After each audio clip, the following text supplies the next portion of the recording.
Hello, friends. How are you doing? I hope you are enjoying Arthur Day so far. That wonderful piece of music that you have just heard comes from the overture to Richard Wagner's Parsifal. It was his last opera, performed in 1882, a year before he died. And what's interesting about Wagner, I think, in terms of King Arthur Day, is that we've been looking at a lot of medieval stories. We maybe focus on the poems of Tennyson in the Victorian age and the pre-Raphaelite Brotherhood's artistic works. And perhaps in the 20th century, we look at things like the film Excalibur. But when we talk about Arthurian traditions, very few people ever seem to include the operas of Richard Wagner within that discussion, when in actual fact, many of his works were Arthurian in nature. You have Lohengrin was one of his earliest operas, which has an Arthurian story. Tannhauser is related to the Arthurian world. Tristan and Isolde, his penultimate opera, and Parsifal.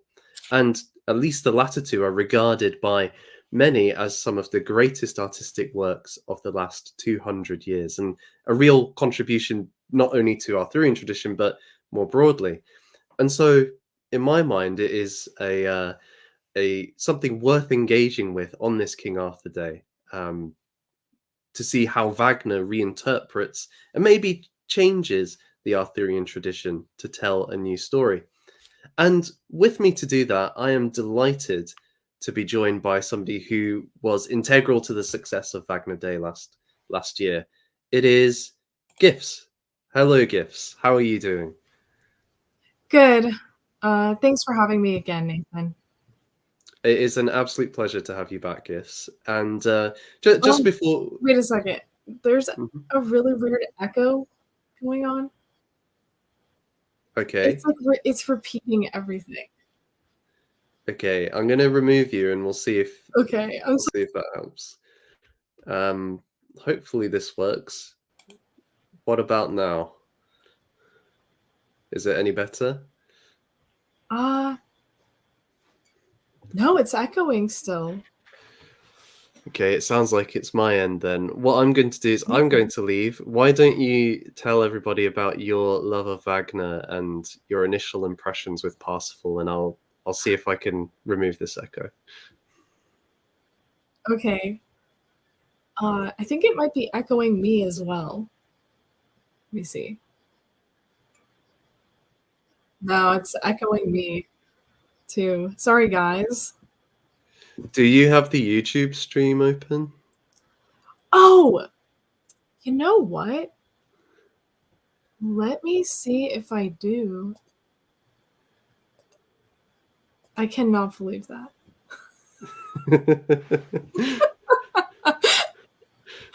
You solved it. You got it. Yeah. Well, I must give credit to Yiz the Eunuch in the chat who asked that question. So, but all is resolved. I'm glad the sound issues are fixed. Thank you. Thank you. I guess it was on my end. Mm-hmm. Yeah. So, right. Technical problems out of the way. So yeah, tell us about your initial kind of impressions of Parsifal. Well, it's a good question. I liked it a lot. I think it was incredibly beautiful, the music in particular. The story was lovely too. I think it made the Arthurian legend of Parsifal more sacred. From my understanding of looking at the other versions of it, I think there's a treatment of, the Grail that's a little bit more in sync with what you might experience in church or something like that, if I'm understanding things correctly.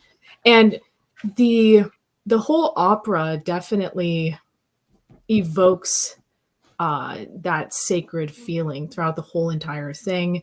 The way that they handle the Grail, the knights getting together to harmonize and sing. It's kind of like going to church. So that element is really beautiful. So I'd say, generally speaking, as an artistic work, I think it's pretty incredible. I do disagree with some of the philosophical implications, I think, where Wagner ended up taking the story. But as a piece of art, I think it's pretty incredible. That's beautifully put. And I want to put what you've said in conversation with what one other great thinker thought. Friedrich Nietzsche wrote extensively about Parsifal, and I have two passages to read of his here, which have maybe are different from what you've said in some ways, but I think similar in other ways. So in Nietzsche contra Wagner, which for those of you who don't know is a massive book of Nietzsche just trying to dunk on Wagner's works, basically. Like if it talking about obsessive, like Nietzsche was obsessed with Wagner and could never get over his friendship deteriorating.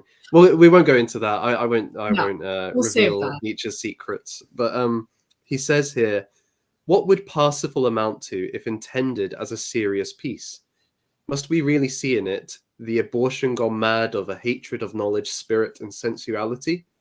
A curse on the senses and the spirit in a single hatred and breath? An apostasy and reversion to sickly Christian and obscurantist ideals? And in the end, even a self-abnegation, a self-crossing out on the part of an artist who had previously aimed at the very opposite of this, striving with all the power of his will to achieve the highest spiritualization and sensualization in his art, and not only in his art, but also in his life. We should remember how enthusiastically Wagner once followed in the footsteps of the philosopher Feuerbach. In the 30s and 40s, Feuerbach's slogan of healthy sensuality sounded to Wagner, as to many other Germans, they called themselves young Germans, like the words of redemption. Had he learnt differently in the end? For it seems at last that he finally had the will to teach differently. Did the hatred against life become dominant in him, as in Flaubert? For Parsifal is a work of perfidy, of vindictiveness, of a secret attempt to poison the presuppositions of life. Whoa. A bad work. The preaching of chastity remains an incitement to anti-nature. I despise everyone who does not experience Parsifal as an attempted assassination of basic ethics. So that's the first passage. Very milquetoast, right? Not at all slamming Wagner there. But then Nietzsche hears the overture to Parsifal, which we've heard the first segment of at the start of this stream. And he wrote the following in a letter. Did Wagner ever compose anything better? The finest psychological intelligence and definition of what must be said here, expressed, communicated, the briefest and most direct form for it, every nuance of feeling pared down to an epigram, a clarity in the music as descriptive art, bringing to mind a shield with a design in relief on it, and finally, a sublime, extraordinary feeling, experience, happening of the soul at the basis of the music, which does Wagner the highest credit. Now, you might think, was Nietzsche like schizophrenic or bipolar or something like that? But I would rather think that actually he's wrestling with different aspects of the opera, and that it's incredibly beautiful, as you've alluded to, but it has some very strong views about life and existence, and our relationship to reality, which are quite challenging, and so he's reacting very strongly against that. And whether or not the story and the message are in sync with one another might be something we can explore as we go on. But yeah, I thought it was interesting to hear what Nietzsche had to say about Parsifal. These two very strong reactions are almost contradictory. Yeah, I think what's going on there, and I think that's a decent analysis, but I know where Nietzsche's going with it, so I don't fully agree with him, though I do see his sentiments, and I actually do think he's right in a lot of ways. I think what's going on is he's acknowledging a tendency in Wagner when he's very unconsciously making his art, his operas. They come out fantastic. They're divine. I mean, if you take something like uh, the Holy Grail myth, Wagner he's like a wizard. He's able to pick up on emotion in just the right way and move that through you in a really beautiful, profound sense inside of your body. He's really good at tapping into those elements because he's a fantastic artist. But the thing he's not very good at is the philosophical end of things. And I think this happens with a lot of artists. And I think it's when they start thinking a bit too much and he starts to construct these stories with a little bit more of like he's a little too conscious of it, that it starts to get kind of messed up. And so a good example of this would be the ring cycle. I think the ring cycle in a lot of ways is very unconscious, and that's why it's so beautiful. I think Parsifal is an example of him taking the story and trying to imbue a bit of more philosophical take. And don't get me wrong, he is a philosopher artist. He's very well versed, but I think it's when he's being very unconscious, you can. I think that's when his work is at its best, and obviously that's always going to shine through with the music, which is what Nietzsche is acknowledging. So, I think the reason why Nietzsche's inspired by it and the reason why Wagner was able to produce something so beautiful is because the subject matter is incredible. And that's where Nietzsche would definitely be wrong here. Because though I agree with what he's saying, I do think that Parsifal, given the philosophy, is a non-life affirming message because of the asceticism. But he's not acknowledging that the Holy Grail myth and what Christianity is in its proper orientation is something very life affirming. And I think that that's what Nietzsche's not acknowledging. That's a very interesting interpretation, and I think there's aspects which I disagree with. So I think I figured you would. Yes. What gave it away? I guess, and this will be things we explore as we get more fully into it. Mm. But when you mention the ring cycle, one of the things that happens as Wagner's writing the music for the ring cycle, at least the later operas, is he reads Schopenhauer for the first time, the philosopher Schopenhauer's works. The world is will and representation, and I'll just ignore that. And he believes that Schopenhauer is expressing philosophically what he has instinctively felt, and that when he looked at the ring cycle, although he believed he had tried to impose a Feuerbachian political message in there, that with revolution we could have a utopia, essentially, and removing capitalism and having a life based on love and so on. Actually, if you look at what happens, everything ends with tragedy and the world dissolves and things have it doesn't end perfectly. Siegfried betrays Brunhilde, albeit by accident, and she ends up being complicit in his murder and so on. So he thinks that actually this, we might call it doomerist approach of Schopenhauer, more fully tied into his artistic intuitions than did his previous ideas. And so when he comes to his last three operas, Tristan and Isolde, Die Meistersingers and Parsifal, he thinks, at least this is how he would see it, that his mind and his heart are in full coherency now, whereas before his conscious mind, his rational faculties were trying to impose something which his artistic intuitions disagreed with. I think he's wrong about this. I think he doesn't know what he's talking about. I think he's overthinking things. And Roger Scruton also mentions his dislike of Wagner's work once he starts to dive into Schopenhauer's work even further. And I do think that over time you do see that influence start to creep in more and more and more, and it starts to solidify.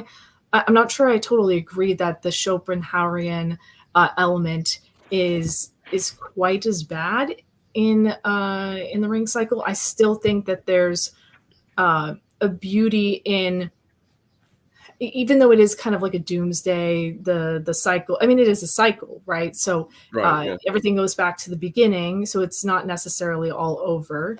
It's about evolution, and through your lineage, you progress, and then it just begins again, and that's the cycle. But the feminine, masculine, animus, sort of, Odin realizes himself through Brynhilde at the end, ultimately. That is a positive, I think, more unconscious development that would not be something Schopenhauer would have liked. No, I don't think he would have liked that at all. So I'm not sure he's completely right about his own assessment regarding his feelings, because I don't feel like they're entirely shining through in that opera. I think that opera is pretty solid all around. Well, maybe then we should move forward into the actual story, but perhaps before we get to Wagner's take, we could talk a little bit about the story he's inspired by, the Grail myth, because that might help us to understand how his philosophical ideas are changing it for good or for bad. And so his main inspiration is Wolfram von Eschenbach's Parsifal, with a Z, and that was produced in the 13th century, in the kind of 1220s, I think.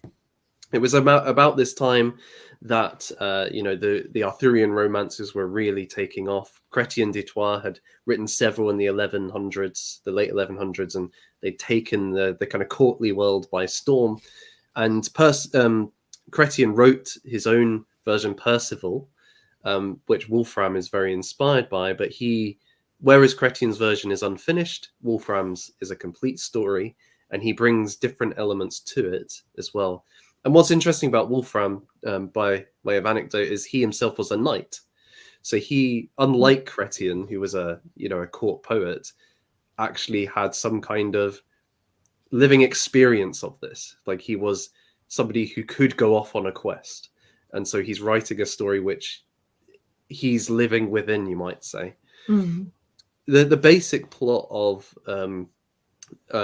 Eschenbach's version is that you have Parsifal, who is a foolish boy, a pure fool. He's been raised by his mother in the woods to keep him from, getting involved in knightly activities, because her husband died, so she fears that her son will die as well if he gets involved in such conflicts. But one day, a group of knights ride past, and the young boy is kind of taken by them, or not taken by them. He's attracted to them. He wants to join them, and so he runs off into the woods. And his mother, well, I can't remember in his version whether we hear about her again or not. But eventually, he ends up in the realm of the Grail, the kingdom of the Grail, and you can't just travel there. It's not like, oh, it's there on a map. You have to be let in or summoned by something beyond space and time, you might say. And he comes across a situation where there is a king in this land called the Fisher King, who has been wounded by some implement around the groin area. And this king oversees a set of rituals which happen within the Grail castle involving the Holy Grail. Now, in this version, it is actually a stone rather than a chalice. Like the Philosopher's Stone, which is interesting. Yeah, so Wagner doesn't follow that. He takes Chrétien's version, where it is the Grail or the basin or whatever. Mm.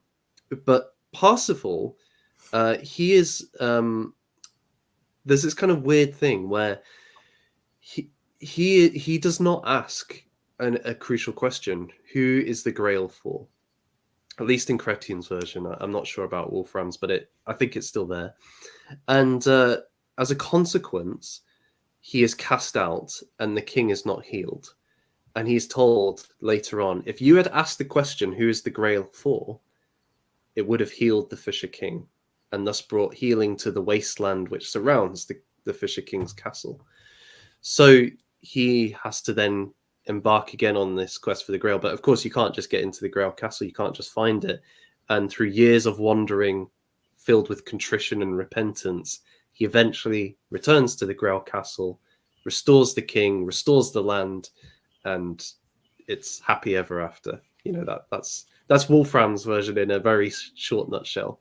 So there's a lot in there. There's a lot of pagan and Christian motifs going on, and a lot of symbolism about kingship and fertility and so on. So I'll hand it over to you, Gifts. What kind of strikes you about that story? The French version or the German, or just Either. both? I feel we could treat them as both because Wagner draws on both, really. So we can treat them together. I'm more compelled by, if you know, I only have I've only read synopsis of the either version in preparation for this, and just trying to understand these stories a bit better. And if what I'm gathering is correct, I think the French one by Troy, I think is his last name. That one, just the use of the Grail is better symbol, obviously. And then on top of that, the other element in there that I think is better than Parsifal by Wagner as well is, I think he falls in love in that one, or he's married. Is that correct? Yes. Yes. And so I think that element of the story, I'm not sure about the German one, the other one, if that happens, but I think love and union between a man and a woman is an important part of what the Holy Grail mission should be. Now, it is a story of masculinity primarily, the masculine mission, but I think we would be doing a disservice to chivalric culture if there wasn't, a maiden that is inspiring a man to do good with her femininity. And in Wagner's version of the story, you have Kundry, and Kundry is, the only female figure in the whole story, and it's a complete negative. Now, obviously, she redeems herself and so on and so forth, but that element of inspiration through love and union, so you have the spirit and then you have the physical world meeting together, I think that makes more sense for that mission. It wouldn't just be because, in order to experience an inner sort of alchemy, if you will, and really change and elevate yourself spiritually, I do think that happens, of course, through other people. And the most significant experience of change spiritually is going to be through somebody that you fall in love with and you have children with. So I think that element makes the French version more appealing to me. That's really interesting. And so I think that could be strengthened in a couple of ways, what you've said. Okay. So in the French version as well, the Grail is brought in by the damsel or the maiden of the Grail. And interesting. she carries it in. And so you have this idea of the Grail being associated with a beautiful woman. And perhaps a story like Tannhauser with the Venusberg situation is somewhat similar, and some artistic portrayals have a similarity. I'll see if I can find it while we're talking. But there is this sense in which, so in courtly love of that period, and Chrétien du Trois was writing in one of the courts of Marie de Champagne, who was one of the great promoters of courtly love during this period. You have a lady or a woman, and the knight is to give himself absolutely for her. He is to do everything he can for her to win her affection. So in the story of Lancelot, which Chrétien writes, Guinevere says, "To prove your love to me, you must lose this tournament." And of course, for Lancelot, that's like a terrible thing. Like, he's the greatest knight. But he does it because he loves Guinevere. And then she turns around and says, "Actually, I want you to win it now." So then he goes and wins it. And there's one moment in the story where he has a little bit of hesitation. So she's been kidnapped by Arthur's enemy, Maleagant, into the land of no return. And Lancelot goes off in pursuit. He loses his horse, and there's a cart ahead of him, and he has the chance to take this cart to the land. Well, being on a cart was in those days, it was a form of ritual punishment to put people who had committed an offense on a cart and parade them around. So Lancelot's a little bit like, he hesitates for a second, like, should I get on the cart? Guinevere like berates him for this later on. Like, you hesitated for one moment. Your love was not unconditional. You nearly let me go. So that's the kind of devotion that courtly love is seeking, and given its often its secrecy as well, and perhaps the violating one's duty to a lord that you love for the love of the lady, it's even heightened further. So Lancelot's love is so pure that although he loves Arthur, he's willing to break that love to be with Guinevere. Well, and the reason why this is happening is just to add something in here. My understanding is that a lot of influence about love and like a myriad of different ways that you could experience it. So, a love where you're, a husband and a wife and you stayed true to just one another, or love where you're married to one person, but you're it's totally fine for you to go experience actual true love with someone else. So you have the duty of a certain type of love of being with a person, but then you have like your passionate love. All of this stuff, apparently, a lot of it was coming from the Muslim world, which is really weird. I guess they had lots of poetry and stuff about different types of love. And so, you have these weird kind of elements in these stories that seem like adultery. They seem wrong. And then over time, they're evolving. And I think it might be the German that revises things where the French author makes Lancelot kind of more heroic, like his type of love, even though it's adultery, it's sort of seen as like a positive because it's true love, regardless of these stipulations of who's married to who, because they're kind of forced into it. But the German wants to kind of change things and elevate things to more of, a standard definition of what marriage and love should be. So all I'm saying is that during this time, people didn't really have a concept of love. Maybe before you just get forced into a forced marriage and you didn't know what to do with these passions. And so these stories are all changing and evolving in these weird ways because Europe is grappling with, what do we do with the concept of love? So that's why there are all of these weird sort of immoral kind of takes on the problem, conceivably. Yeah, and I think then, so tying that in with the Grail, if you're to give absolute devotion to a woman in courtly love, that's what you're supposed to do with the divine, right? So you get this bringing together of the feminine and the divine, which later writers like Goethe talk about the divine feminine, which draws on the masculine towards it. So you can see this already in the symbolism here. But on that kind of point about the reaction against this, so the German I don't think is so reactive against it, but there is in the 13th century, around the time Wolfram's writing, you get the Lancelot Grail cycle, which is one of the great Arthurian works, and it builds upon what's gone before, but sets it out in a way which became extremely popular. And the Holy Grail quest in that is somewhat different.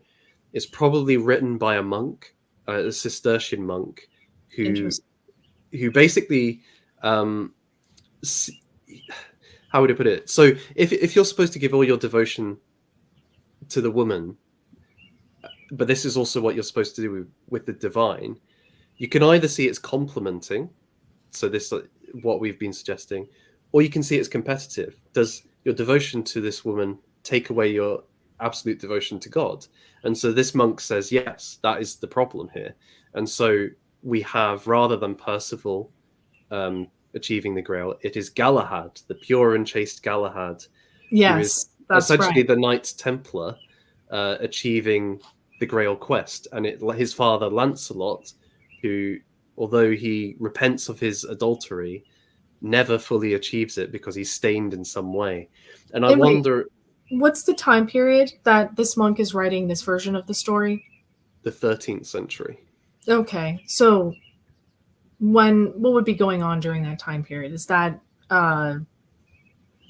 what would be like a landmark event that's happening during that time period?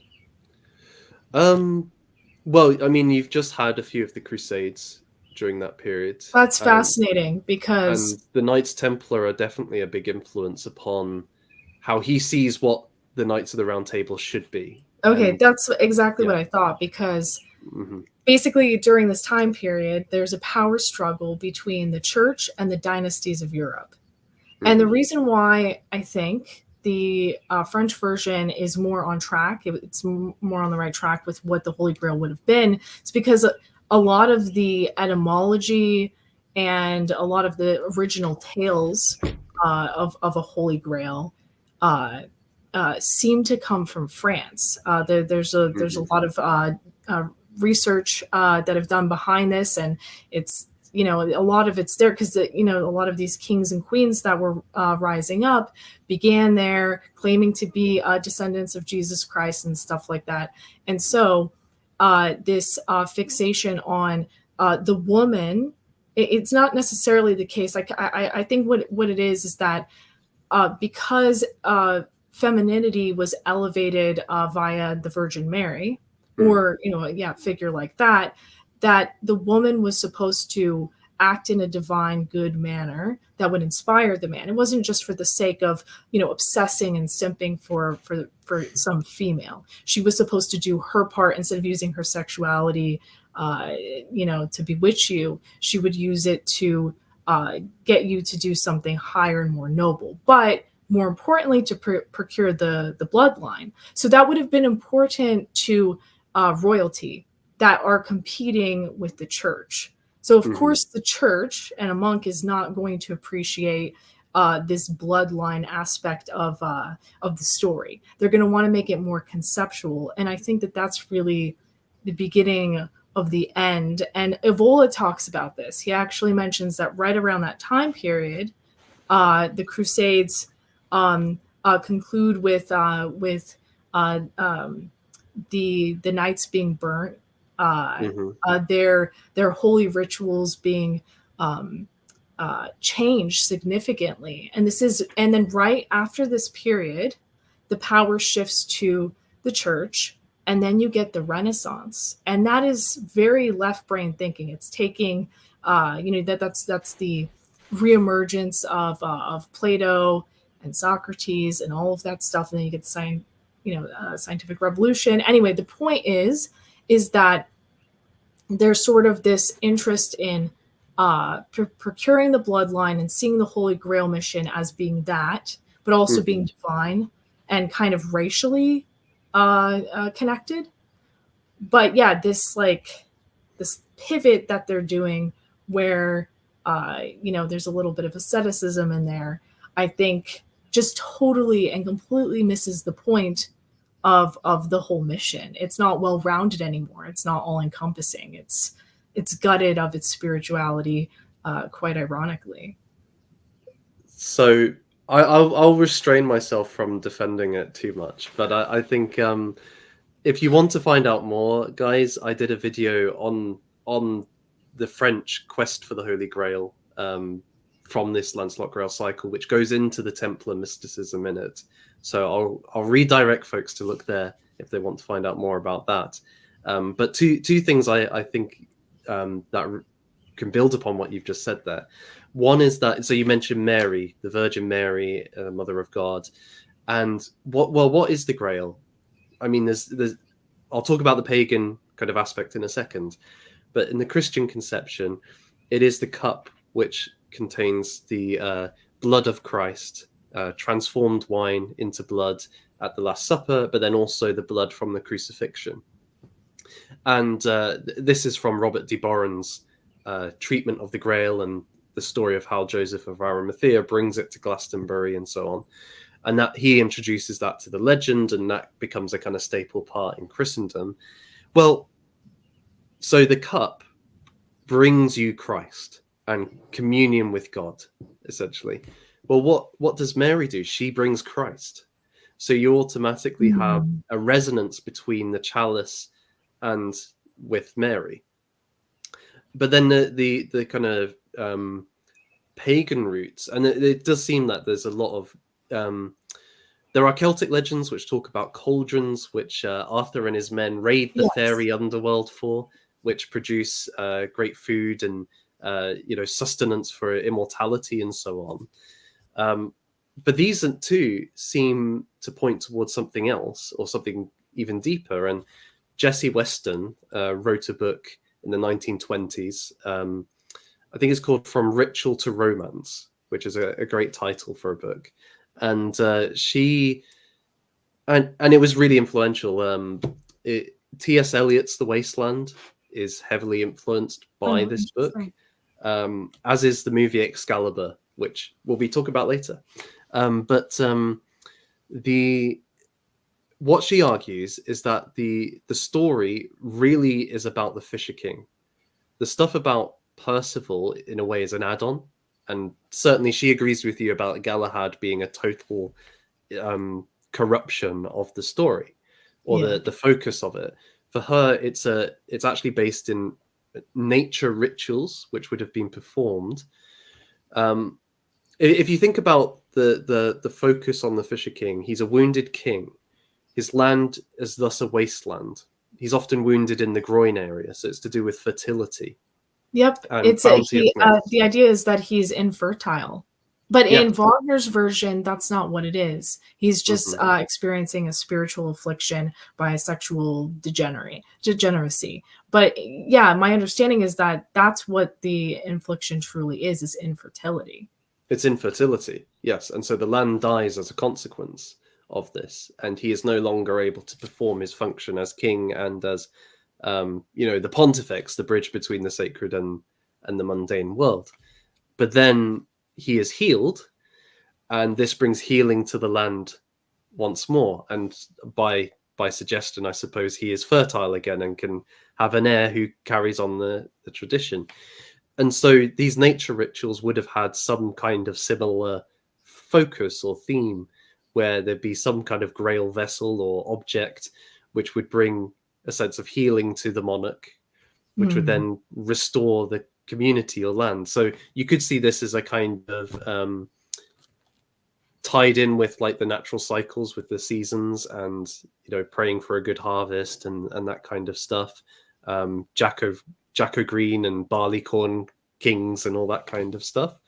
So she would, but she was saying it's not a story that's the basis; it's a ritual, and then the stories come from the ritual. Fascinating. I think that might be true. And Evola, in his book about the Grail, he goes over a myriad of different things to do with the rituals that they might have been performing, or what the mythology is connected to and whatnot, and what it means. But yeah, I'll just say quickly, Evola references Weston's book in that, so he gives he gives a footnote, so he's getting this in part from Weston.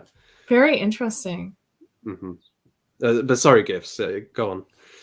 No, that was really it. I was just saying that the ritualistic aspect of it is definitely a big component, though I'm kind of afraid that it might be sort of missing at this point. We may have lost it with the Knights Templar. I don't really know. I don't. You'll need to Anyway. watch my video in defense of it. But anyway, Okay. well, that might be a good point to move over to Wagner then. And Yeah. one of the things you mentioned at the beginning was this sense of the sacred and the ritual that is integral to the story, and we'll outline it more fully in a moment. But I think one thing that's worth saying is twice in the opera, you basically have a performance of the mass on stage, and it at the time it was quite shocking because of that. Like, to perform a religious thing on stage, it was seen as somewhat blasphemous. But I think this gets to something of Wagner's understanding of the relationship between art and religion during this period, and I think it's worth commenting on. For Wagner, art is, how would you put it? It's putting into form symbolic realities. So a painting isn't just what's on what you're looking at. In a way, it participates in something beyond itself, which it conveys to you in an immediate way, not just via the senses, but primarily through emotion. And so when you encounter a beautiful painting, you're actually moved by what it symbolizes, in a sense. But sign and symbol go together. So it's and that is drawing on his ideas about primordial cultures and how they didn't distinguish these two things, but we in the modern world do. And so opera tries to bring that back together. Religion initially for Wagner had a similar focus. So these stories or these rituals have a symbolic meaning. So when he looks at like Raphael's painting of the Madonna, the Sistine Madonna, where Mary and the baby Jesus are kind of descending from the heavens, for Wagner, this is a symbolic representation of divine love or grace. But the failing of religion for Wagner is taking these stories literally, that they are historical and we have to believe them in a dogmatic way. And so the religion loses its vitality as a consequence for Wagner. And so art has to have is redeeming religion in this respect. And so his presentation of religion in Parsifal, though heavily Christian, I think it would be wrong to say it's a Christian opera in that sense, because for him it's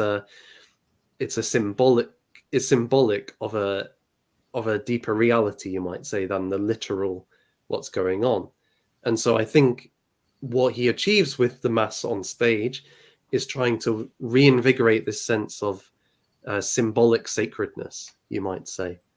100%. Yeah, Scruton talks about, this is an excellent point. Scruton talks about how basically what happens in art is I think, I don't know, he doesn't put it this way, but I like to put it this way. I think art is sort of a way of making the process and the way we view it kind of scientific, and it's removing the spiritual transcendental element in it. And Scruton talks about this, that we're not viewing art like, if we see the Virgin Mary with Jesus in an art piece, the problem was that people were saying, yes, this is the thing in and of itself, but no, it's really just a vehicle to a transcendental experience, and that's the appropriate way to view it. With regards to Wagner in particular, this is why, even though he makes some mistakes, I mean, we're all human, but the thing that's so incredible about Wagner is that he really is a bard. He's like a Welsh druid. I really do think that he can alchemically move you in a way that no one else can. And that's because he's making music and art religiously. Like he believes it's a religious experience, and you can feel it because it moves you in a way that other artists can't move you. And so I think it's taking it seriously and viewing it as a sacred act that takes it from being art to being what it should be, which is something that'll move you. That's a divine experience, and that's what art is really, art really should be doing, in my opinion. So that's why Wagner is so incredible, despite some of his flaws. He really is tapping into what a magician would have been doing in the past. He's basically like a wizard in my eyes. I love So that description of him. yeah. Yeah, and I think that's very salient. It's he's trying to draw on reality, and he believed at this time as well that you have to let your unconscious intuitions guide your artistic process, because they are proceeding from the real in a way that maybe Right.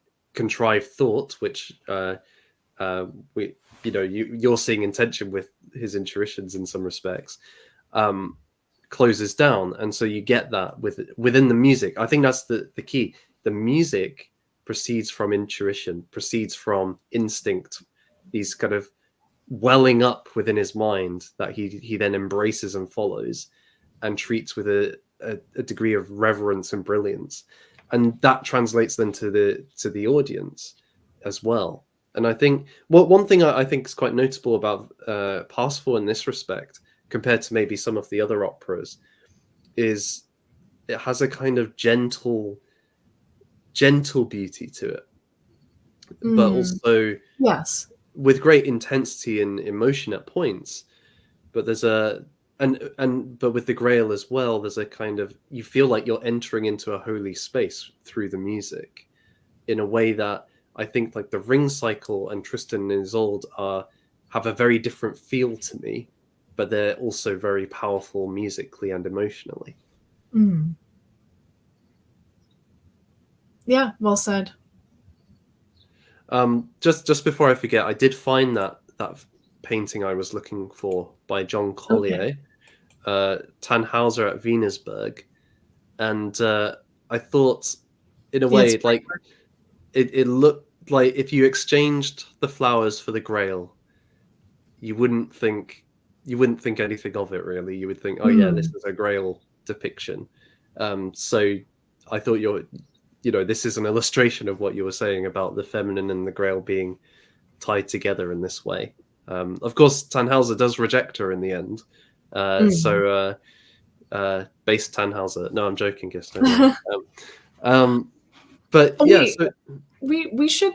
I don't know where you're going next, but we should talk about Schopenhauer's influence specifically, don't you think? Because that's pretty important to the way that the opera ends up turning out, and what's like very contentious about it, in my opinion. But yeah, where were you gonna go with things?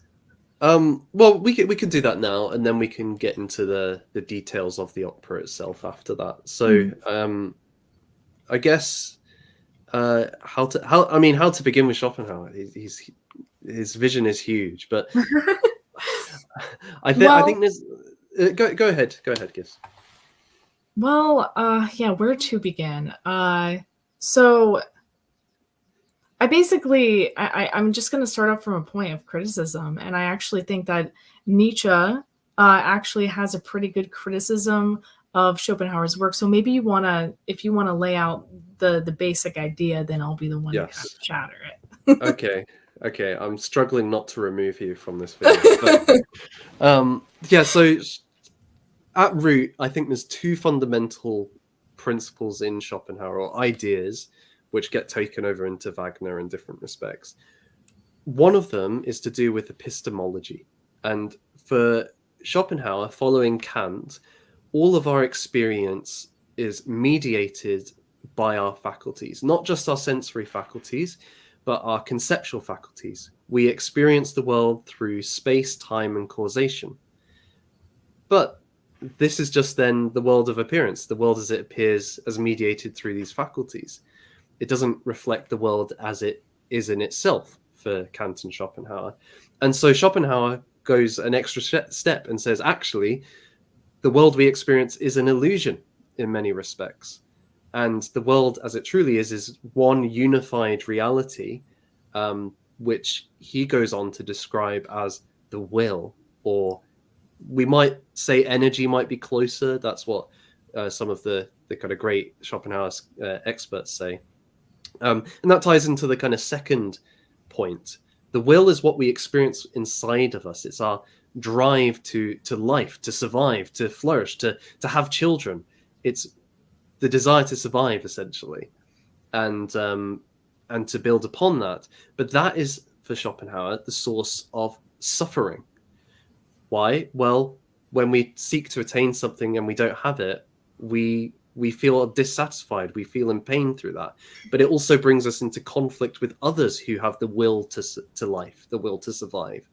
And so we cause pain to one another as a consequence.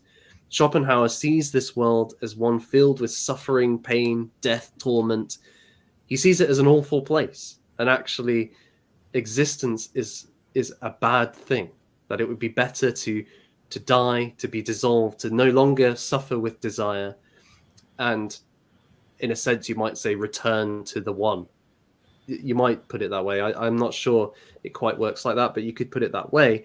And so you could see Schopenhauer as quite a Buddhist thinker, and he did read a lot of Buddhism. This idea of desire being a cause of suffering, which is a mark of existence, that we are trapped in this cycle of life, death, and rebirth, and that we are, constantly suffering through that, and the only way to escape it is the dissolution of the self. That's very Buddhist. So I think these are maybe the two key points in Schopenhauer's philosophy, which Wagner takes over into Parsifal. There is a third to do with his ethics, but I want to save that until we discuss compassion more fully as it takes place in the opera.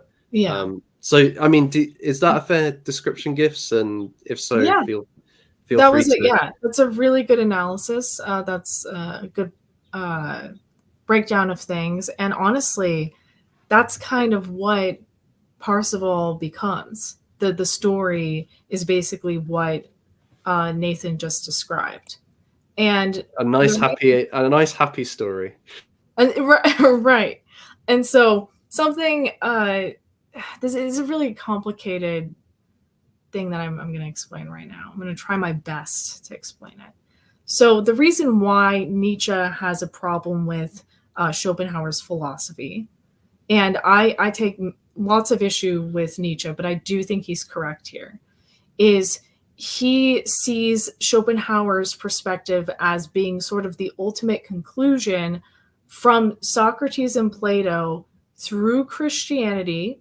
And Christianity wasn't always taking up this banner, but once, I guess, the Catholic Church really gets involved and they become logos-centric and they're sort of denying the material world, the ultimate conclusion of this is Schopenhauer, which is a life-denying, ascetic lifestyle. So Schopenhauer, he did not like women. He thought that the material world was out to get you. It was gonna through emotion convince you to procreate, and you should deny this so that you can ascend to another world.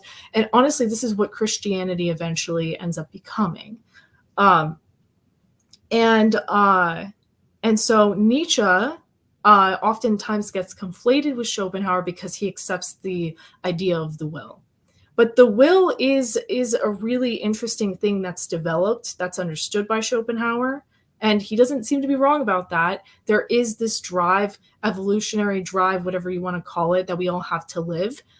Next to those two things, you have logos, which is like your thinking capabilities, and that's how you can process reality. And then on the other end, you have your experience of reality, like your intuition and your emotion that can drive you. The thing that's going on here is that Nietzsche's agreeing with the concept of the will, that's a driving force. So the difference between Nietzsche and Schopenhauer is that Schopenhauer is viewing life and the material world as a negative. And this is something that the Christians also believe.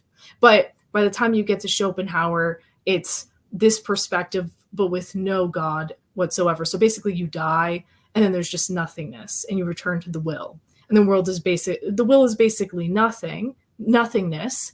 And we're a bastardization from it because the will has been split up into a bunch of pieces. And if we only come back together, we would be in peace. But I mean, to me, that's just death. Anyway, so Nietzsche still takes the concept of the will, but he says we should embrace life. And this is why it's not nihilism. But Schopenhauer is ultimately a nihilist. Nietzsche's not.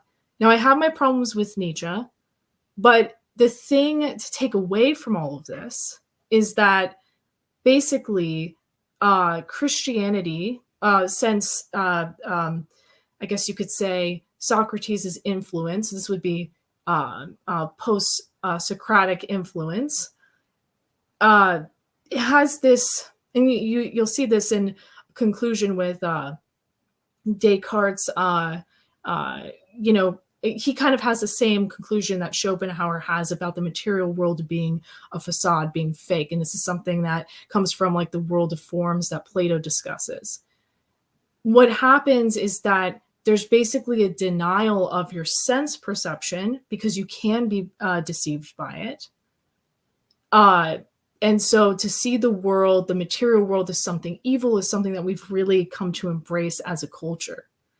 The problem with this is that the world around us is starting to fall apart, right? We're wondering, why is our race suffering? Why do we have all these immigrants coming in? Why are we in the state that we're in? Well, the Holy Grail myth was originally about embracing the feminine and the masculine and coming together to produce children. The concept of love was evolved into this healthy, well-balanced thing. You're not denying the spiritual world, but you're not denying the material plane either. They have like this beautiful synthesis with one another.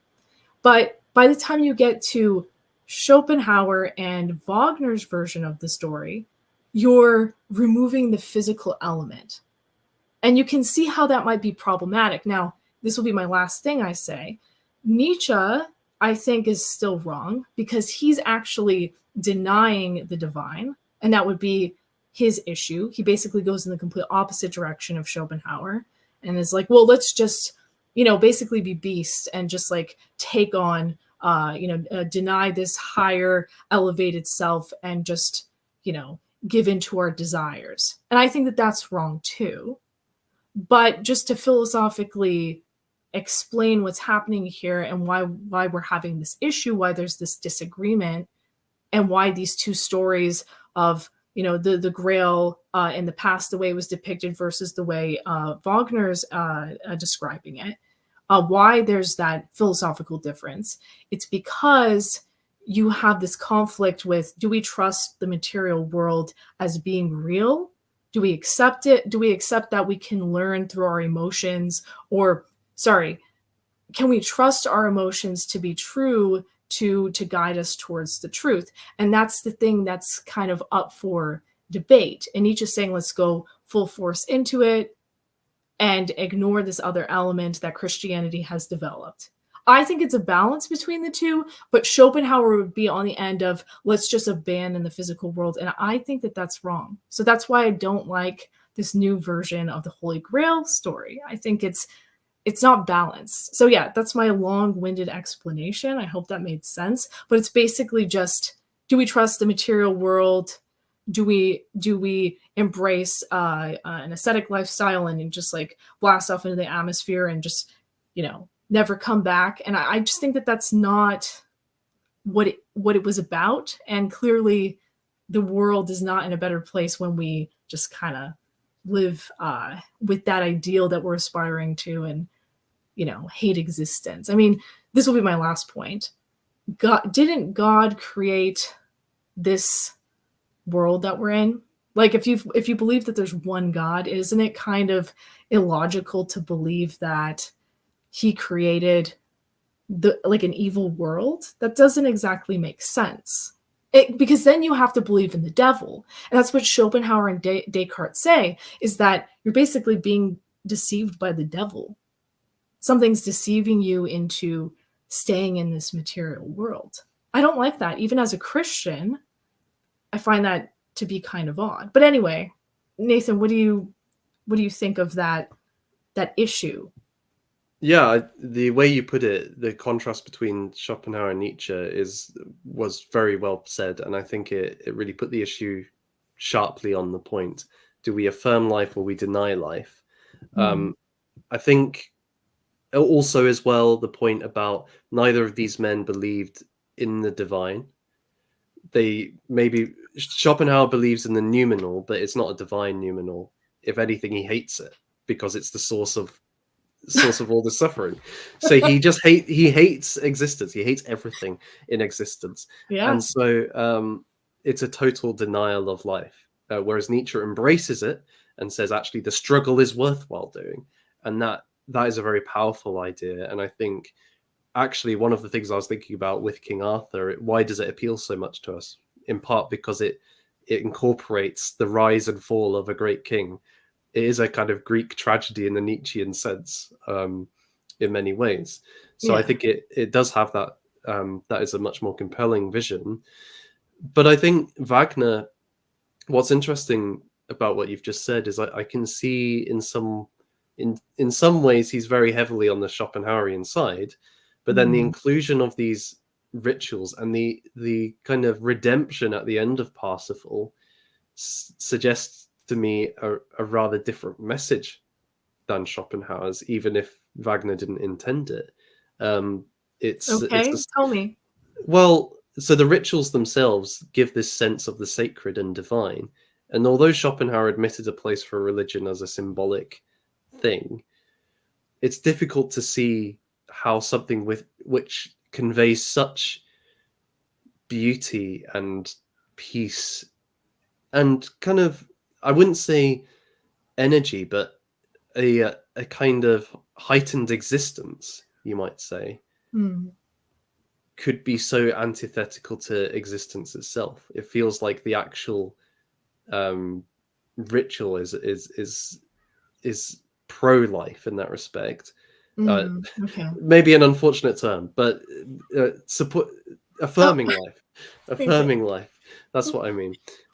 Whereas, and the end of the opera, to kind of jump ahead before before we do the synopsis, is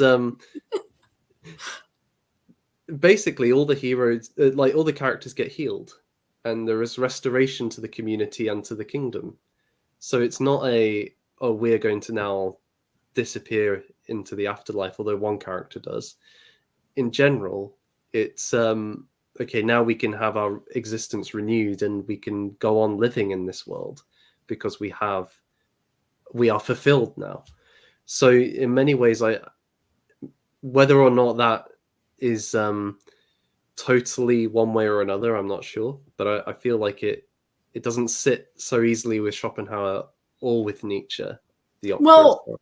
just a quick question then. So it Hmm. seems the ultimate conclusion in Wagner's Parsifal is that everyone is redeeming themselves through compassion Hmm. and through renunciation. And actually, something that's interesting, both Nietzsche and the Nazis didn't like this component of Wagner's work. The Nazis actually they let it play a couple times, but they did I think they actually literally banned it for Hmm. for a period. And it's specifically because of how they achieve enlightenment at the end of the opera, and just to give you guys a little bit of an understanding of what this means is basically Schopenhauer's conclusion to suffering being an issue, and suffering sin is a component of the opera that they're struggling with. um, the way that you basically the way that you cope in life is through art. So basically, you satiate. You kind of put like it's kind of like you distract yourself from uh, suffering, and then you use compassion towards other people to kind of Hmm. aid them in their suffering, because we're all just suffering. Life sucks, so we just have to like be compassionate until we die. Basically, it's not again it sounds nice because it's like, oh, compassion, but no, it's actually just a very it's still nihilistic. And then the renunciation part, Nietzsche took issue with because, it's sort of this denial of sense experience. If you have an emotion or a drive inside of you to be a particular way, maybe, like the Ubermensch idea, the Viking in you will get suppressed. And, the Nazis thought that this was a bad thing because they thought that Christianity was starting to, through the institution of the church, was leading to Europe's demise. And Nietzsche obviously thought this too. He thought it was inhibiting us to deny certain aspects of ourselves. So the conclusion of the opera is taking those two philosophical points into consideration as being the enlightenment that they're experiencing through this Holy Grail quest. And I do think that it's problematic, and this will be the last thing I say. Again, Nietzsche makes a good point that basically Schopenhauer is, like you said, he hates reality. He's just like this grumpy guy. He's super nihilistic. He's really ungrateful for existence. I'm grateful that I'm in this existence at all. Even if I might die a horrible death or something. I'm just happy to be here. But he just thinks it's all awful and wants to bin it off. And basically what Nietzsche explains is that this is kind of a symptom of sickness that's kind of bled into our civilization. That we are basically, like Schopenhauer, wanting to live this lifestyle where we kind of just weirdly sort of indulge, which is kind of paradoxical, but Schopenhauer doesn't want to take on any suffering because he doesn't want to advance himself. It's kind of Nietzsche's conclusion. If you're going to achieve and become something great, you have to actually go through a legitimate struggle, which requires a little bit of suffering. And if that's an emotion, suffering, why are we denying it? Because God gave us that emotion. And so, the Welsh believed in a concept called awen. And so love was a way that, you would guide yourself towards God and becoming a better person. Well, God also gave you the feeling of suffering. But Schopenhauer decides to focus on that and then comes up with all of these ways to kind of distract himself from the problem. And Nietzsche thinks that this is kind of pathetic. So anyway, I kind of agree with the Nazis here that and Nietzsche that this is not really helping Europeans out because we need kind of a boost in our energy.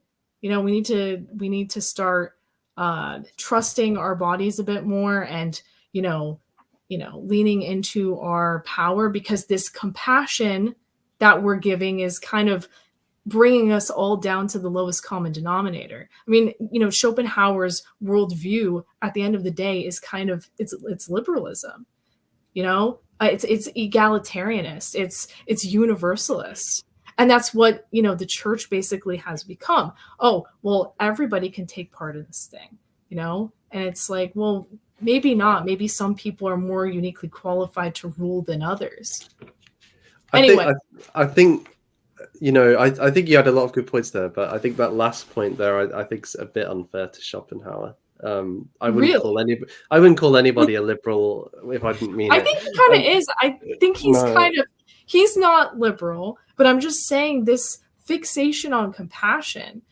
It's, of course, compassion's a good thing, but it's being applied in a way that's, you can see how it can cause the issues that we're having today. If you really just think that life is suffering and you have this nihilistic worldview, why would you differentiate one group of people from another? Why would Schopenhauer prefer his people over another group of people? He'd just say, well, it doesn't matter anyway. I guess we all just kind of have to, look after each other until we die, and then it's just over. He wouldn't care to pursue anything, to define anything, and to suffer to become something better. And that's what Nietzsche's adding to the equation. He's saying, no, you know what? I think this life is worth being in. Let's suffer to become like nobility, great aristocratic people again. that to me is far more interesting than just like binning off existence and leaving it, you know? But well, I think there's a couple of things there. Firstly, I don't think Nietzsche's idea of the Übermensch is specifically tied to the flourishing of one's group. It's actually a revolutionary thing, which is about establishing and asserting your own values and following them. So that might be in itself against that. So I think that's one I thing to agree with bear in that. mind. That um, I'm not a Nietzschean, by the way. I'm not a no, Nietzschean. I know that, I understand that, but you were Right. tying the two things together there, I think. And then, but with Schopenhauer, I think you're right to an extent, but I think he would say that I'm dealing with the fundamental problem, which is our life itself. You're thinking it's a political issue that is the main problem in life. I think or Schopenhauer thinks, oh, actually, it's these desires, these human existence itself, which is the issue, and I'm trying to respond to that. And no matter what we do politically, we will still face this level of suffering Well, all politics. because of our desire. And so, even if you had the perfect political system, like the Grail kingdom, you would still end up with this situation of human tragedy and brokenness that needs redemption in some regard. So I think that would be his kind of response to you. I'm not totally convinced by it, but I think there's something there that Wagner certainly was drawn to, seeing that the flaws in humanity or the flaws in our existence are not just political; they're at a deeper level than that. Yeah, so this is speaking to Schopenhauer's Metaphysics, Mm-hmm. which basically Kant has the answer for. Descartes, suggests that, like Plato, the world around us, our sense experience, we can't understand the world around us. It's flawed. Schopenhauer continues this train of thought. And there is a denial of the feminine aspect of reality, which is usually tied to the material world. Hence, sexual desire is like this evil thing. Mm-hmm. But in any case, lost my train of thought. What was my last point? What were you saying? I was saying that Schopenhauer would say it's a problem with human existence rather than a political issue. Yes. So Kant basically says that this metaphysical issue of how we experience reality, our sense experience we can never have a God's eye perspective of reality. Mm-hmm. So this attempt that philosophy is making to know everything perfectly and entirely is something that is never going to happen anyway. It's not logically possible because you can't be God. And so this like mission to understand the universe perfectly, or have these rules that, we know God perfectly. This is why German Romanticism starts to rise up, and it's sort of imbuing mystery back into reality.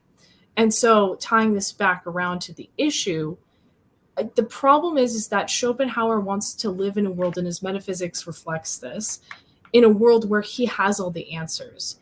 That in the fact that he doesn't, I think he's very troubled by this. How about you just can't know God perfectly? How and then also, who's to say that your sense perception is actually deceiving you? Because our forefathers, the Welsh people, for example, believed that you could, through your intuition, experience knowledge about reality. And Kant even talks about this as well. This is why I think it's Baumgartner is the name of the philosopher. He has a great book about aesthetics. And it's basically like Schopenhauer and a lot of philosophers, and what Christianity would evolve into is it becomes very logos-centric. So the only way that you can really understand reality is through your logic and reason. And so even law and justice and how we conduct ourselves revolves around this concept. But once Kant basically proves and explains, no, you can't be God. You can never use your logic and reason to understand everything. It's a failed mission from the start, basically. He starts diving into other ways of experiencing reality and gaining knowledge, because logic and reason is basically being viewed as this thing that's like the ultimate key to the universe, to understanding God, but it's not. So he turns to other things. This is my understanding, and that's why he's interested in Baumgartner, an aesthetic appreciation of reality, and seeing that your sense experience can actually teach you something about the world, and having a trust in it starts to develop again. And I'm not sure. I think Nietzsche's interested in that concept. I think there's a few other philosophers who ruminate on this, but I think it's very compelling because, who's to say that the things that you were talking about, oh, well, we'll always have these issues of suffering or sin or whatnot. Yeah, but the problem with Western civilization of, currently, like the diagnosis, is that we've hyper-focused on logos and being, left-brained, and we're totally denying the physical world, seeing it as something that's evil and that's deceiving us and that's freaking us out.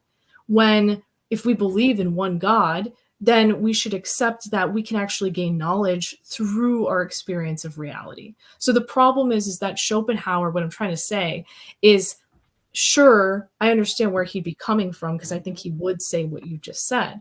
But the problem is that he's throwing out the baby with the bathwater. He's saying there's no way to understand the world through your sense experience. It's evil. That's wrong. It's not what our ancestors did. It's not what they believed. The Holy Grail mission's about love. How do you experience love? It's an emotion. So I guess what I would say is that we'd be better off trying to examine this other aspect of reality instead of just denying it. And that's what Schopenhauer is calling us to do, is sort of, deny it, bin it off as like this evil, grotesque thing.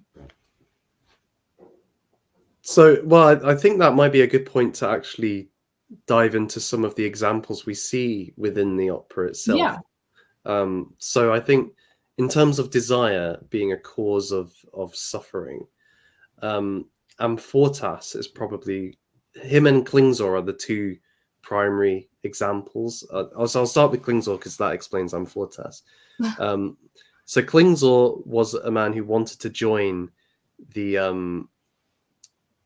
Knights of the Holy Grail, and only those who are pure of heart are able to join the community. And this reflects ideas, I think quite ancient ideas, that there's a quality of being that we have, that if we think, feel, or do something sinful, let's say, it tarnishes us. We can't be in the presence of it anymore.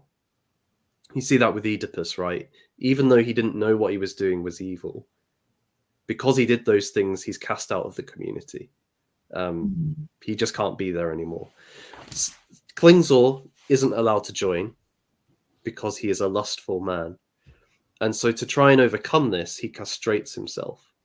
But to his horror, the Knights of the Holy Grail are repulsed by this and say, you can never join. But he discovers that in doing so, in losing the male organ, he has somehow developed magical powers, which he uses to ensnare the Knights of the Grail to his side through temptation. And in time, Amfortas, who is the son of Titurel, the first king of the Grail, he becomes king himself, Amfortas, and at his once he's being crowned, he goes off to try and deal with Amfortas once and for all, taking with him the spear which pierced Christ's side. But as he does so, he meets Kundry, who is this woman that we will probably return to in a little bit in more detail. And she seduces him. And he, in that moment of kissing, lets go of the spear. Klingsor takes the spear and wounds Amfortas. And the Grail Knights manage to save him but the spear is lost to Klingsor and it is now in defiled hands. And Amfortas, his wound will never heal. It keeps bleeding. It can maybe be kind of tended to with, water or various potions that, interestingly, Kundry is the one that brings to the Grail Knights. But it can't be healed except with the spear itself. But this is reflective of an inner reality, which is the wound. The physical wound itself is not the primary pain that he suffers. It's an agony, it's a torment of sexual love, of eros, and the guilt which he feels with that in the presence of the Grail, which he has to, in torment, perform the ritual where the king lifts up the Grail and thus gives life to the community. This is, agonizingly painful for him, while everybody else is receiving life. And so a lot of the opera revolves around this dynamic. And I think, a significant part of Act 1 is just this ritual taking place and Amfortas being reluctant to do so. So you can see in these two characters a very similar motif of this this wound which sexual love is for them, and it in some way alienates them from the source of salvation in the Grail itself. Did you want to say anything about it, Gifts? I'm thinking it was a good synopsis of the first portion. Let me think. Just something to note is that the female character's name is Kundry. I think maybe etymologically that could be like Kundalini. I knew you would say this. I knew you that would be like sexual energy. It's like an ancient concept, and so asceticism is a path for the Buddhist or the Christian priest, because if you're using, if you guys aren't already aware, the concept of it's using your sexual energy, your vril, to do something with it instead of like reproducing or having sex with a woman or something like that. So it's I think her name is probably Kundry for a reason. And then it makes sense that Klingsor would develop these supernatural capabilities, right? Because he can't, even if he wanted to, use his energy, his sexual energy, any other way. But I thought that Amfortas and Kundry actually had sex, though. They just kiss? I think it's ambiguous. It's not actually said how far it goes. Because Parsifal, and I don't want to ruin things, but I thought It's 200 years old. You can ruin it. It's fine. There's no spoiler alerts here. Because I think that they kiss, right? That's right. Yeah. So I think Amfortas and Kundry, they went all the way. Pretty sure that they did, and that's what's causing his suffering, because he's given in to this sorceress. And also a key thing to keep in mind is that she is associated with Klingsor. Yes. They're both. She's basically a sorceress. He's a sorcerer, and they kind of come as like a pair. Though she's paired to him, not fully of her own volition, I guess you could say. Well, let's talk about Kundry then a bit, because great connection with Kundalini. I think so her story is revealed during the opera. One of the things with Wagner is he doesn't reveal everything straight away. It kind of comes out in bits, and this comes out at the climactic scene with Parsifal, where she's been tasked by Klingsor, or compelled by Klingsor, to try and seduce Parsifal, and thus stop him from kind of saving the day. And but at the same time, she also kind of wants to do this too, because she sees in him an opportunity for her own salvation, in a sense. And the reason for this is she goes back to as far back as Christ himself. And when Christ was carrying his cross to the point of crucifixion, she laughed at him, she mocked him. And she is thus cursed to live And on. meaning that a thing that's important here, because it might be confusing. Mm-hmm. I think she's never died. That's actually part of the problem, is she just continues to be awakened again after, I guess, a winter's sleep. And so she has this curse since the time of Christ where she's not able to die. And she just, I think she even laughs instead of cries when she thinks of Christ. That's right. She's unable to cry, and she can only laugh and kind of screech, but never has those tears of contrition she so wants to have. Yeah. No, that's a great point, and it's building on this this medieval idea of the wandering Jew, which is it's the same story. It's this man who mocked Christ on his way to the crucifixion, saying, "Why do you tarry? Why are you loitering? Get on with it." And Christ says, I shall find my rest, but you will find no rest until the day of judgment, or something to that effect. And so the man can never die, and he's doomed to wander the earth forever. And until the apocalypse. Klingsor cutting off his genitals might possibly be alluding to a circumcision. I think that might be kind of a jab at that tradition.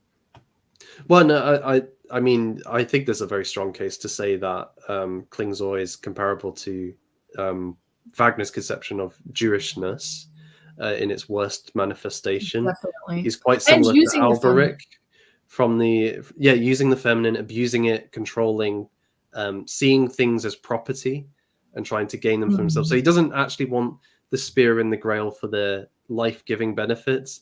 He just wants to have them for his own, for their own sake. So it's a kind of capitalist character as well. So he's quite like Alberic from the Ring Cycle in many ways. Yes. And both give up something. They both give up love to achieve power, you might say. So although Klingsor's a little bit more tragic, I think. But yeah, so he is able to compel Kundry to do his bidding, and to seduce the Grail Knights to join his side. But what's interesting about Kundry as well is that she when she's not being forced by Klingsor to do these things, she is helping the Grail Knights. They don't recognize her, but she is, like, when Amfortas is struggling with his wounds, she goes off to the Middle East to find a potion that might help heal him, and she returns, and it gives him a bit of pain relief. Right. So she's there, and she's trying to serve, but at the same time, she won't take any thanks for it, no gratitude.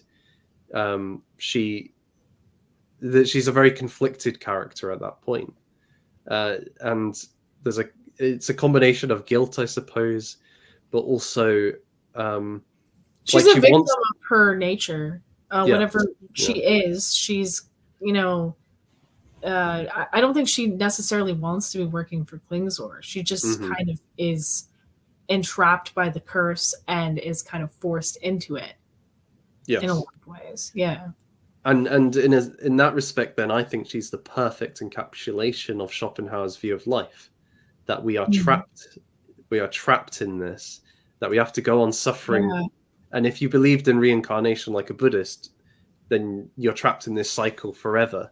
You can die, but you're reborn. So it's like immortality that she has. And so she wants to escape this cycle in a way, of going to sleep for several years or whatever, and then waking up to seduce somebody again, and then going back to sleep again.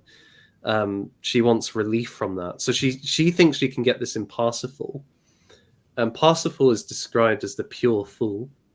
As I alluded to in Wolfram's version, his mother keeps him hidden from the world, essentially. They run off into the woods and live there. He grows up there to stop him from getting involved with knights and battle, because he might die in that.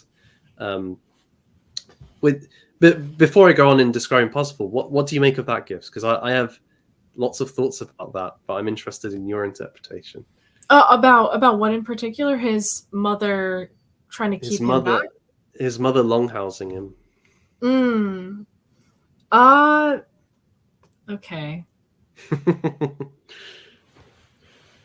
I don't exactly know. I think that that's just what the feminine naturally does, and the story is just expressing that properly, and it's a device to have the hero learn about his masculine element, you know, because the oppressive mother is definitely an archetype. Uh, but to be fair to that character, there is no father present because I think he dies as a knight.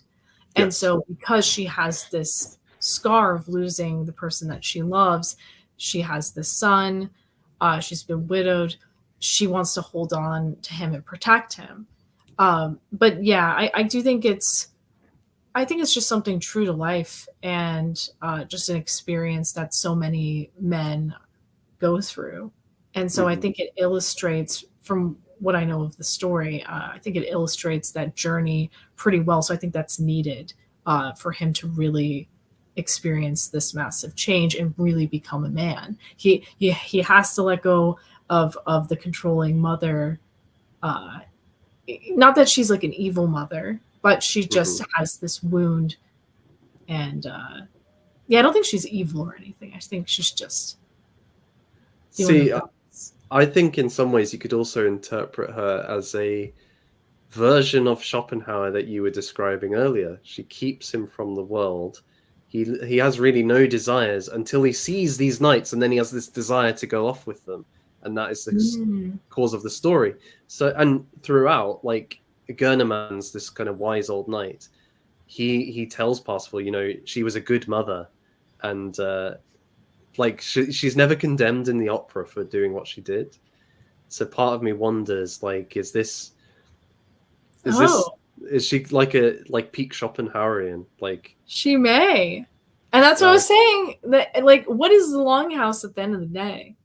It really is just coddling you. It's liberalism. And wouldn't that be kind of what Schopenhauer wants to do? He doesn't want you to go out and experience the world and go become some great man. He wants you to sit at home and just, you know, like ascend to the astral plane and disappear into nothingness forever.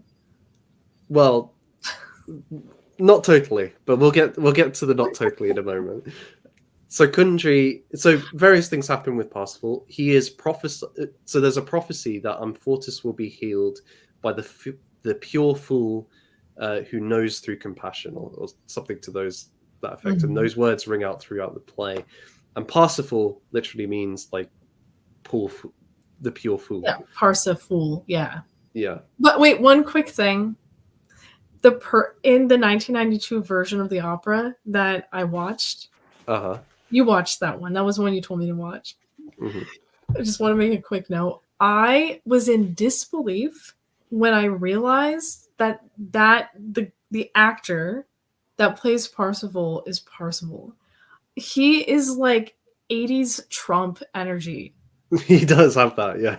He's like old, and it's supposed to be a young man. And so I'm watching it, and I'm like, when is Parsifal coming in? Yeah. And so he's supposed to be this young fool, and he shoots a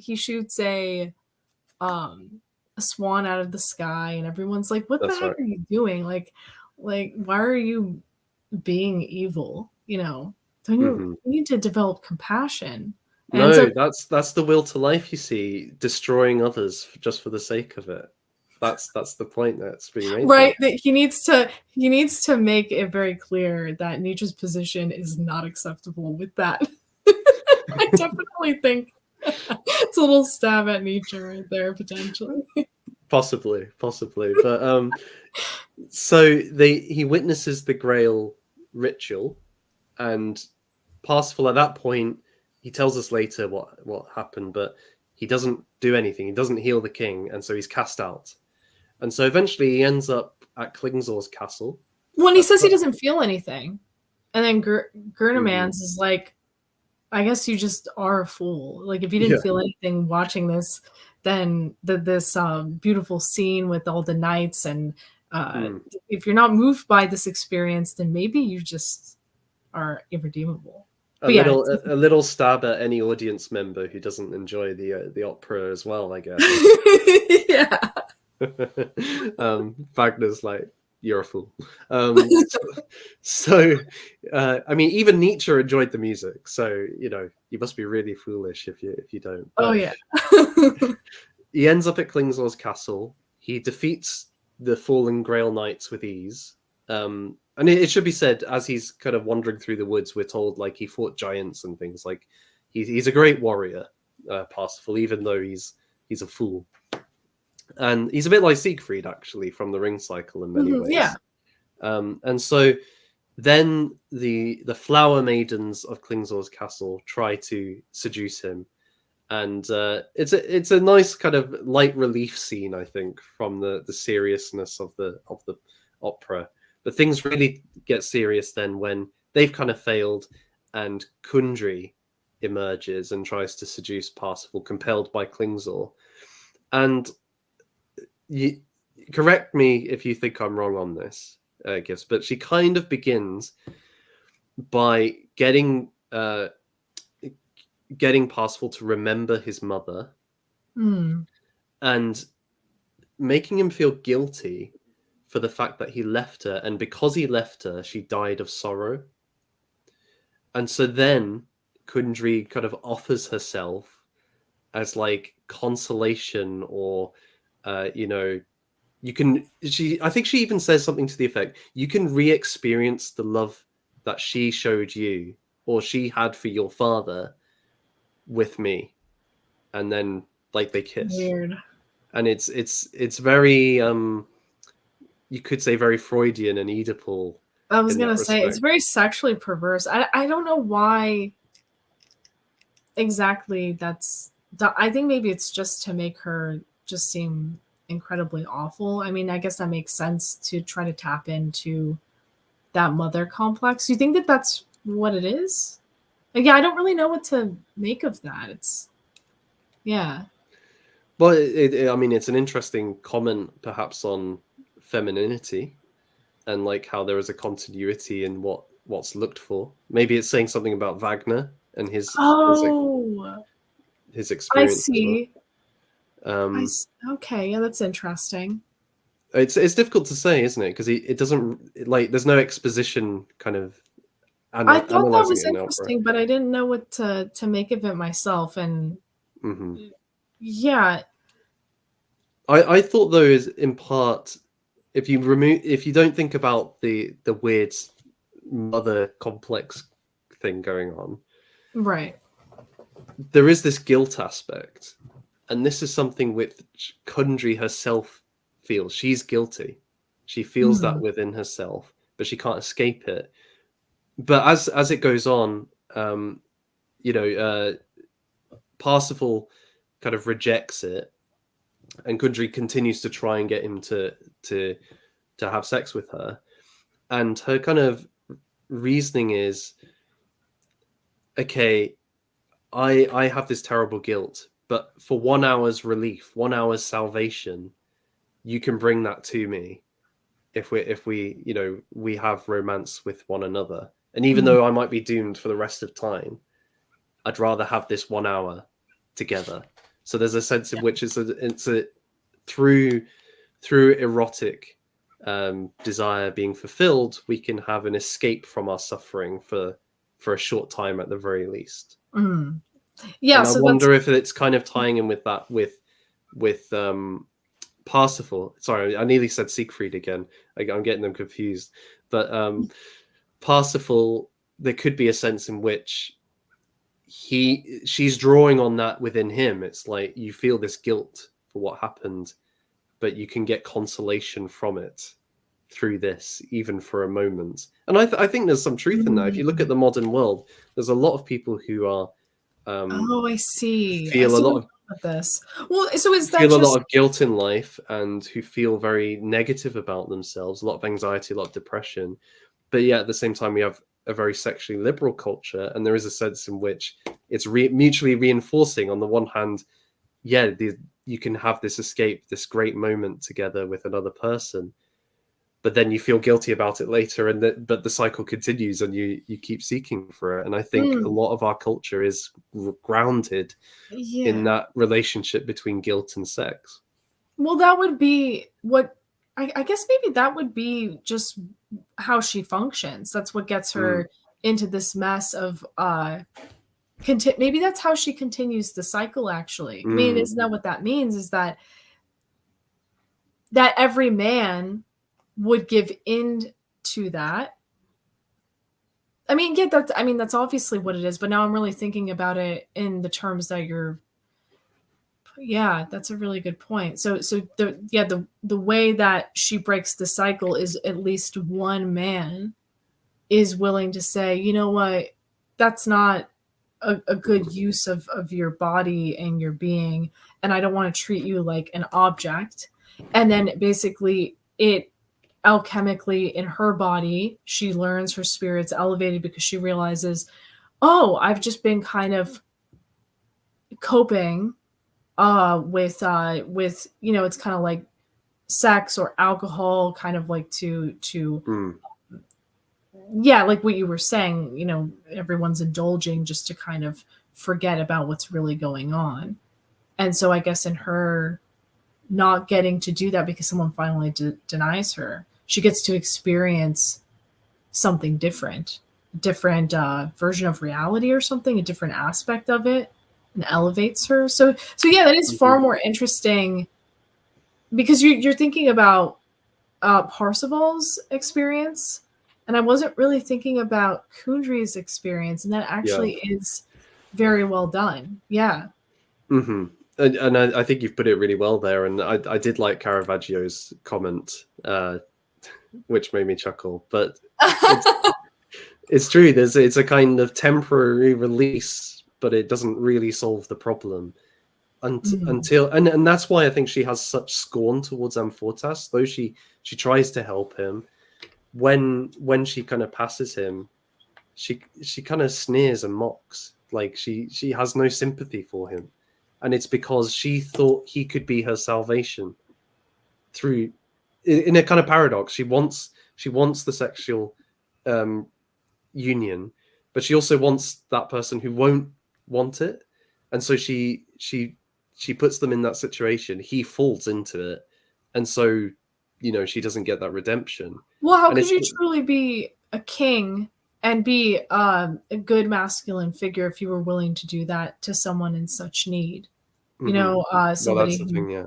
Yeah, it shows somebody's nobility to see the person that she is, despite the sinner that she's become, and have mercy on her.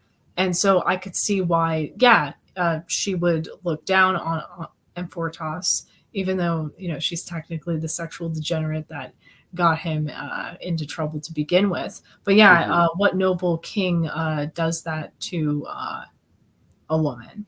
I do think it is an element in the ring cycle as well with Freya. It might be kind of similar, where Odin sells Freya as mortgage for the castle that he needs to pay off to the giants. He's using her as an object.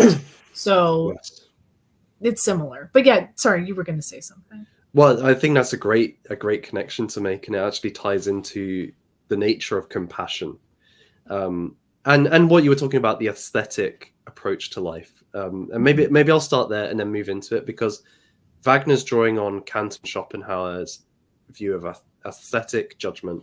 What they mean by that is, okay, we have this desire within us all the time, desire to live, desire to flourish, desire to have and want, and so on.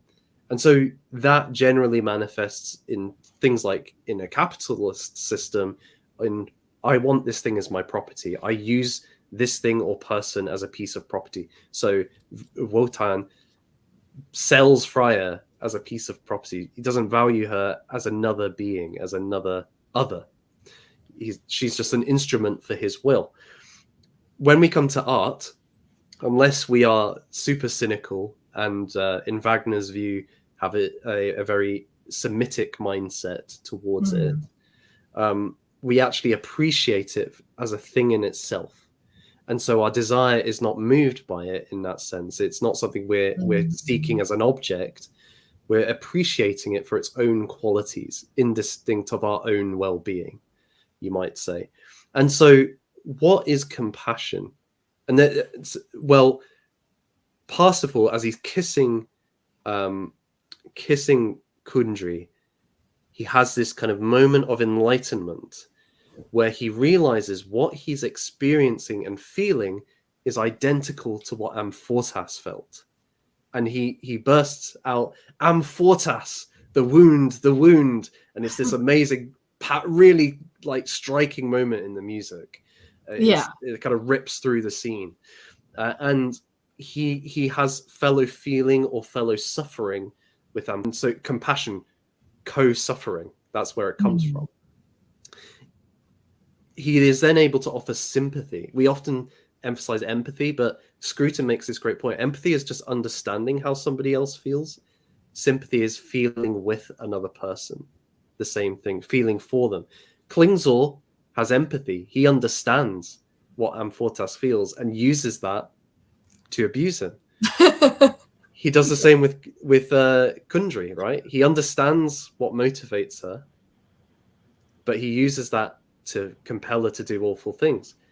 Parsifal has sympathy for them both. He feels with them, he feels for them, and thus is able to treat them not just as an instrument for himself, but put their own interests first, ahead of his own, as he, in a sense, and what I think most of German idealism is about, at least ethically, he sees Kundry and Amfortas as another, as having their own integrity and dignity, and wants to do the best he can for them. I do like this element of it, despite the criticisms. I still do think that that's a good development of an understanding of a certain type of love, but not a love maybe necessarily tied to the Holy Grail as a all-encompassing complete mission. But yes, it is a very beautiful idea, definitely. So then what happens with that then is he says to Kundry, no, I'm not going to do this. And he actually says, you should not return to the source of your suffering for the healing of your suffering, which kind of points to this. He then Klingsor throws the spear at him to kill him, but it stops in midair. And he takes it, makes the sign of the cross, the crucifixion of Christ, perhaps being the greatest example of co-suffering or suffering out of love for another. This destroys Klingsor's castle, but Kundry's cursed Parsifal to never reach the Grail kingdom. So for many years he wanders, defending the Grail spear from foes who would try and defile it and so on, never using it, because it's not that kind of object. It's about love rather than, violence. But then he eventually does end up there, and he's able to bring healing to the kingdom. First, he baptizes Kundry, which is this beautiful scene where she takes on the role of a Mary Magdalene, or the penitent woman in the gospel story who wipes Christ's feet with her hair. So she anoints and cleans and wipes Parsifal's feet with her hair, and then he becomes the Grail king. He heals Amfortas's wound and lifts the Grail, and everybody can receive life once more. So you have this I think a very beautiful depiction of the power of forgiveness and of compassion, what it can do in redeeming. And Kundry, I should say, when the Grail's lifted, she dies. So she's finally escaped her life. She's managed to escape this curse that had been planted upon her.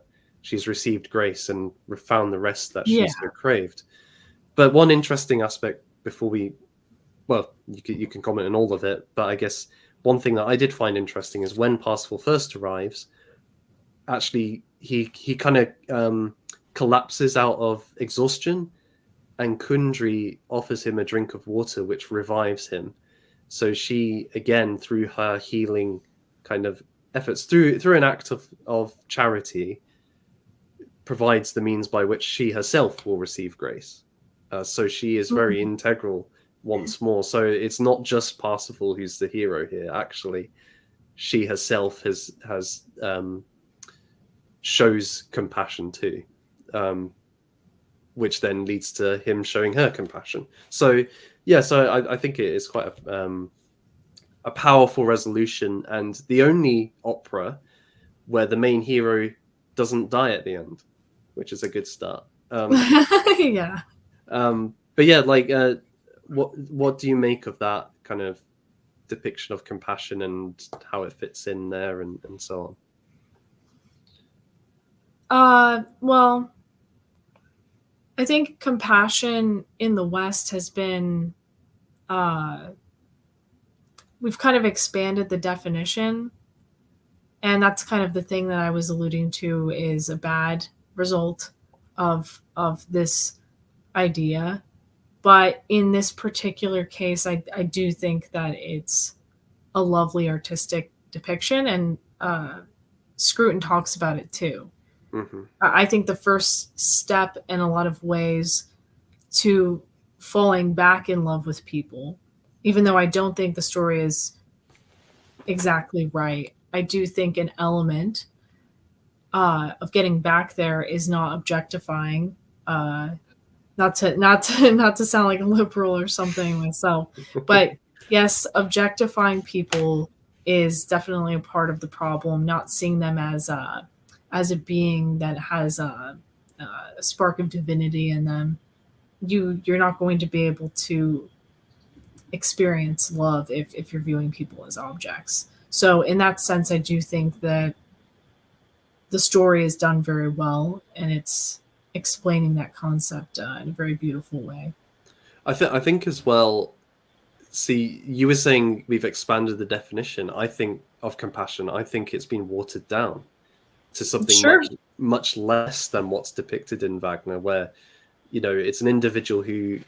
So in Parsifal, he suffers with others, and actually has to undergo a great deal of suffering through his years wandering in the wastes, in search of in search of those he wishes to redeem.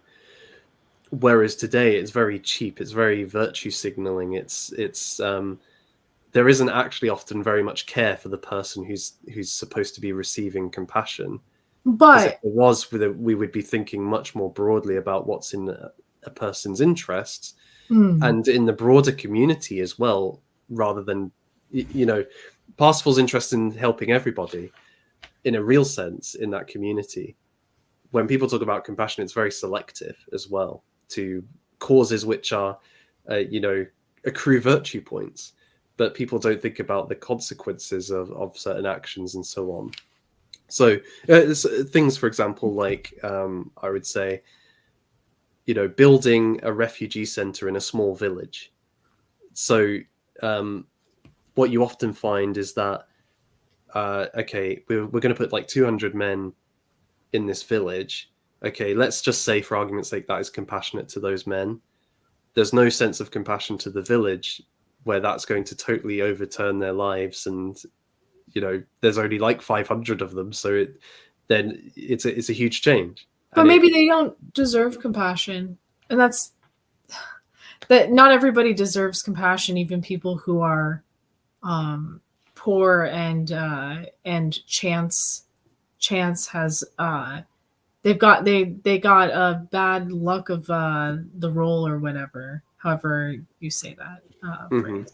And that's the thing about the idea of compassion. It is the ultimate conclusion of the way that Christianity was heading, and maybe at once it was a balanced thing that we would practice, but yeah, I guess what I'm saying is I don't think as a mission, like the Holy Grail mission is a mission about, it's basically a story of enlightenment, like what you as an individual should try to be in your ultimate goal of your life, what it should be, and how you transform yourself to achieve that goal. And just given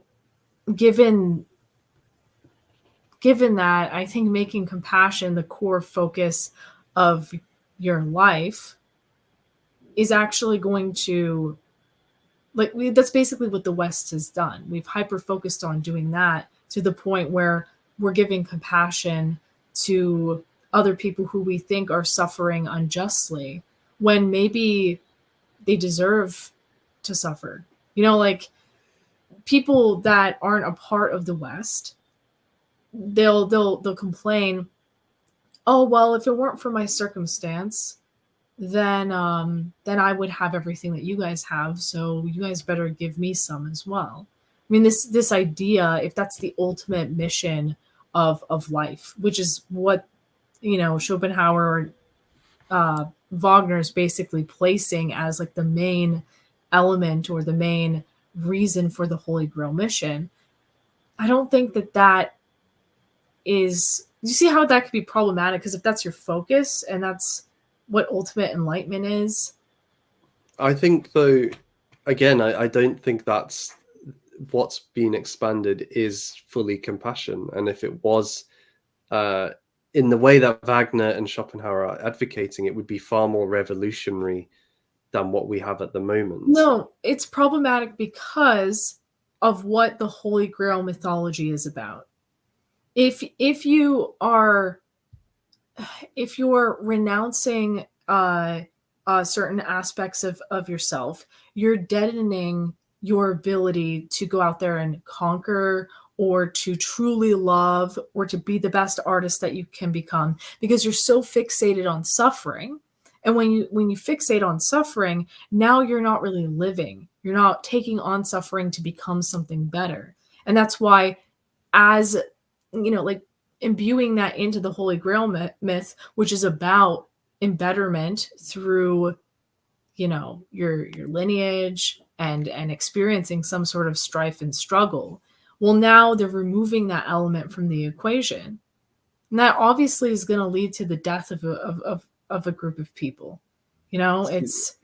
I think, though, that the and we're really short of time. We've probably got half a minute or so, but I think what strikes me about it is the power of redemptive forgiveness, and it's not something that's deserved. And I think that's a really good point that you've made. You don't deserve compassion. Nobody deserves compassion, and that's part of the story. None of these characters deserve Parsifal's help, including Parsifal. He himself is a sinner through this, right? He abandoned his mother. He killed the swan. He gave into seduction. But it's a gift. It's a gift which is given, a gift given, and through that there is the possibility of escaping one's own self-made traps, one's own. But that's wrong. The whole point is that you have these bad things that you've done, and you actually need to overcome them, instead of someone stepping in and saying, no, I got that for you, I guess I'll pay for this one. Well, no, how about it's time that we own our own issues and actually try to triumph over ourselves to become something better, instead of letting someone else take the fall. I'm not sure Kundry could have done that, though. Maybe then she deserves to perish.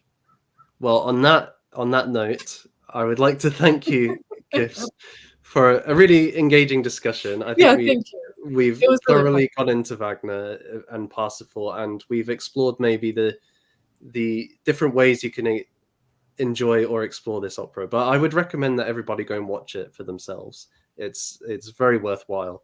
And if nothing else, the music is absolutely brilliant. So Thank you again, Gifts. Thanks.